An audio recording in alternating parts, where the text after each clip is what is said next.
ലൈവിൽ ഇപ്പം ഷാനവാസും പെങ്ങളുകുട്ടിയും കൂടെ സംസാരിച്ചിരിക്കുകയാണ്. അക്ബറിൻ്റെ കാര്യമാണ് പറയുന്നത്. അപ്പം നൂറ പറയുന്ന അക്ബർ ഇപ്പം ലോണിൻ്റെ കാര്യങ്ങളും കടത്തിൻ്റെ കാര്യങ്ങളൊക്കെയാണ് ചുമ്മാ നമ്മൾ ഇരുന്ന് കഴിഞ്ഞാൽ പറയുന്നത്.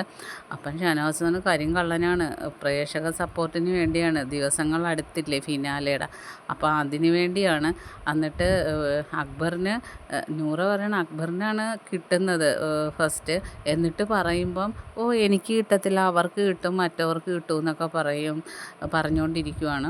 അപ്പം അക്ബർ ഒക്കെ ആരാന്നറിയാം, വിശ്വസിക്കാൻ കൊള്ളത്തില്ല എന്ന് ഷാനവാസ് പറയുവാണ്. എന്നിട്ട് ഇപ്പം നൂറ പറയുക ക്യാമറയുടെ മുമ്പിൽ ഗാർഡൻ ഏരിയയിൽ ഒറ്റയ്ക്ക് പോയിരുന്ന് സംസാരിക്കുവാണ്.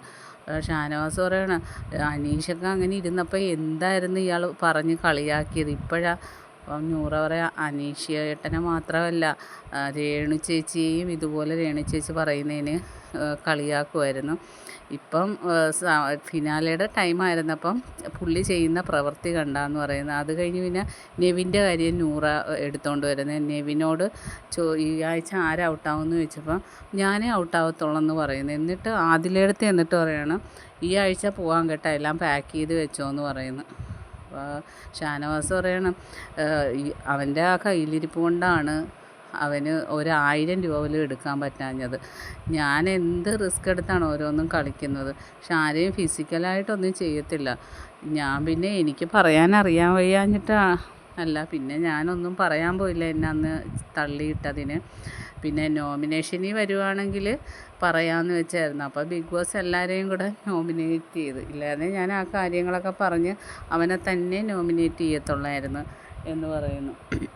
അപ്പോൾ നൂറ പറയാണ് ഈ പൈസ കിട്ടാതപ്പം കള്ളക്കരച്ചിൽ ക്യാമറയുടെ മുമ്പിൽ പോയിരുന്ന് കരയുന്നത് അഭിനയമായിരിക്കുമല്ലേ ഷാനവാസ്ക്കാന്ന് ചോദിക്കുന്നത്. അപ്പം ഷാനവാസ് ആയിരിക്കും, പിന്നെ നേരത്തെ ക്യാമറയുടെ മുമ്പിൽ നിന്ന് കുറേ നേരം സംസാരിക്കുന്നത് കണ്ട്, ഇതൊക്കെ അഭിനയ ദിവസങ്ങളില്ലല്ലോ ഫിനാലയ്ക്ക്, അപ്പം അതിൻ്റെ ആ ഒരു ഇതാണ് ഈ കാണിക്കുന്നതെന്ന് പറയുന്നു.